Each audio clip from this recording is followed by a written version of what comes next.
Once you completed the data entry, then you can run the reports to assess your financial situation. So in this example, I've already preloaded some data. This is an individual who's 28, going to do a 3-year residency, retire at 65 years old. Resident salary is going to start out at $52,500, and then post-residency they'll start out making $200,000, and as an estimate for their retirement needs, they need about $100,000 a year in today's dollars. And they're going to save 10% of their post-resident salary and 2% while they're residents. Not going to participate in loan forgiveness programs. And this person has $180,000 in loans, weighted average of 6.5%, and selected to do income-based repayment during residency. So more than, okay. And then for the car during residency, this person will borrow $18,000 and pay it off over 4 years. And then post-residency, a $30,000 car loan paid off over 4 years.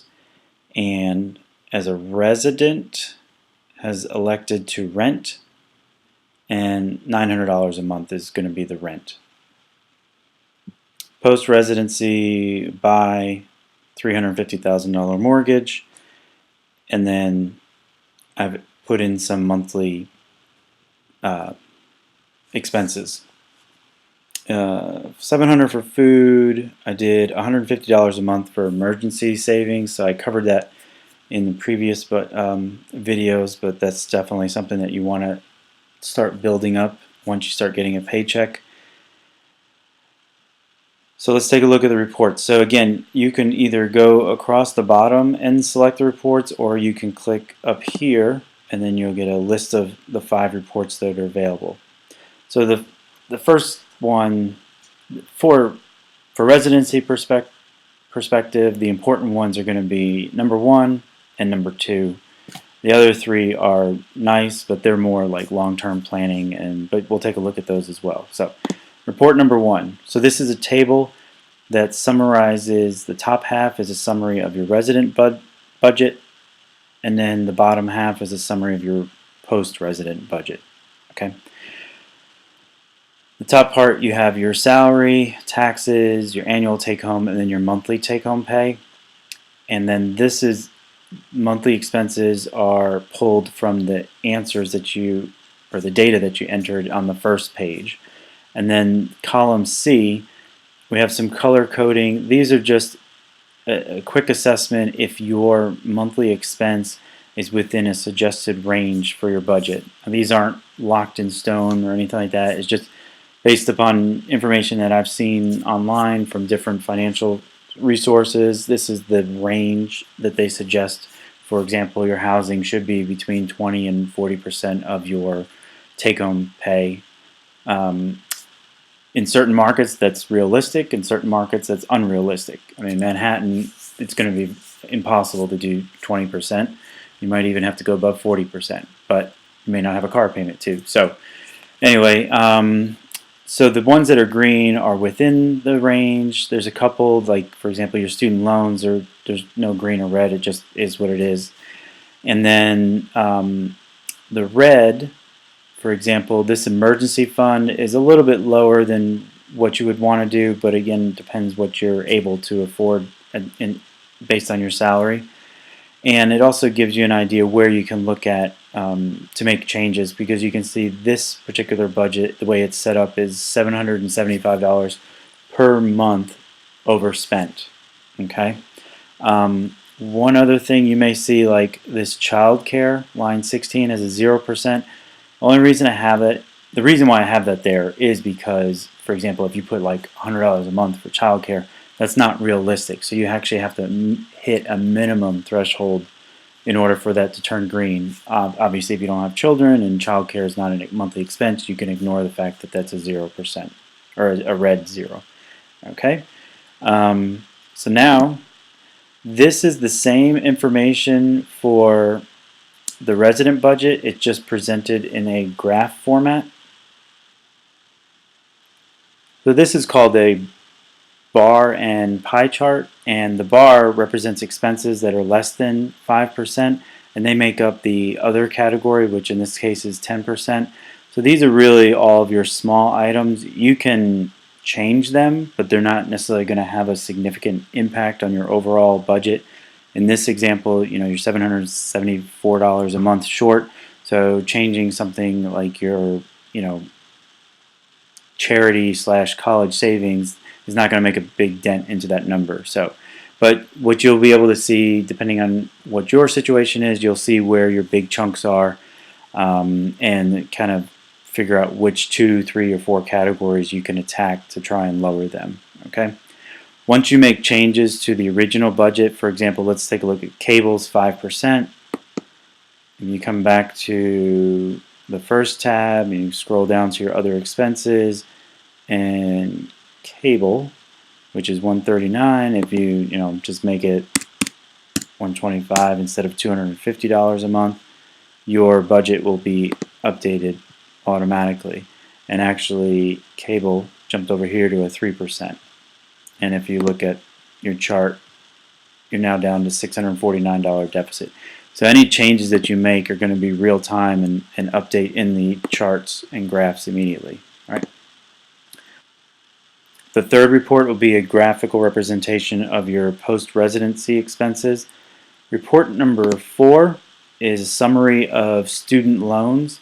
And so this is your beginning balance. Up at the top, you'll see a table that has your beginning balance, your balance at the end of residency because you continue to accrue interest, whether or not you participated in loan forgiveness, which plan you selected, and this is actually the amount of interest that you would pay depending on the plan that you selected. So this person did income-based repayment during residency, and if they actually paid all the way throughout, it would be $131,000. If they deferred and then paid it off in 10 years, $125,000 worth of interest, and then if you defer through residency and pay off in 25 years, your total interest expense is $273,000. So the difference, you can really see the difference between knocking it out in 10 years versus 25 years.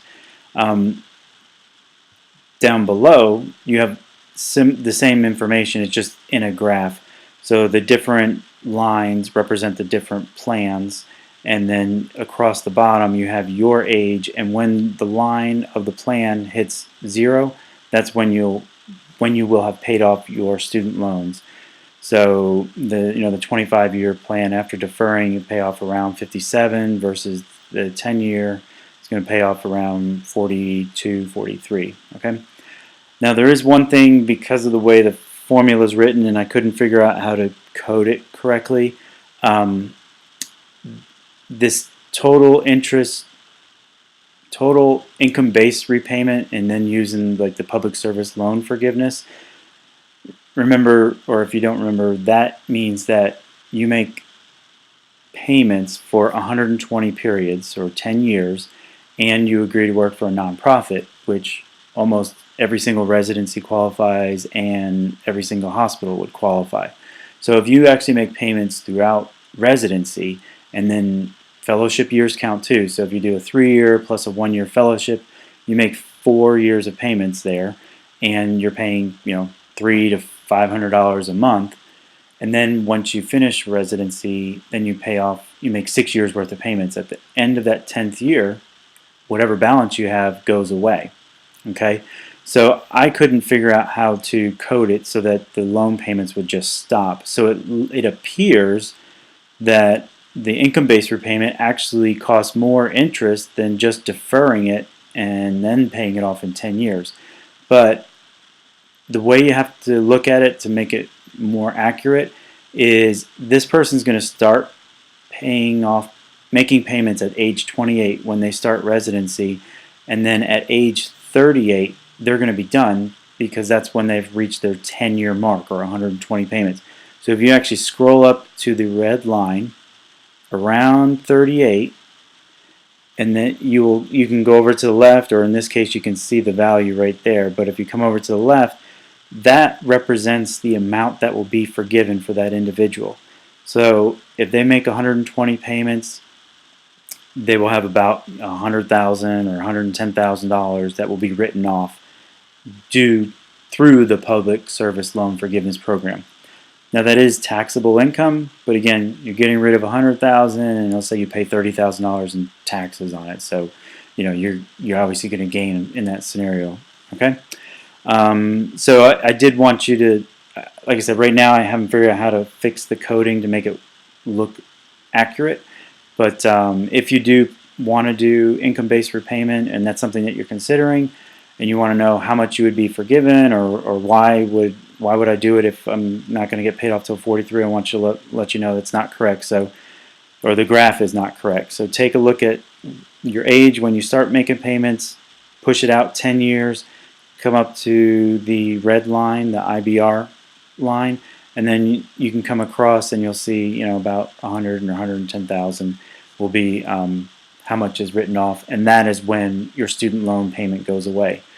Just from a long-term budget perspective, as a resident, this person's payment is going to be $2,044. So if they did do the income-based repayment, their student loan payment during residency would be $436, and then they would pay $2,000 after residency, and at age 38, that $2,000 becomes available for other monthly expenses, and their student loans are entirely paid off.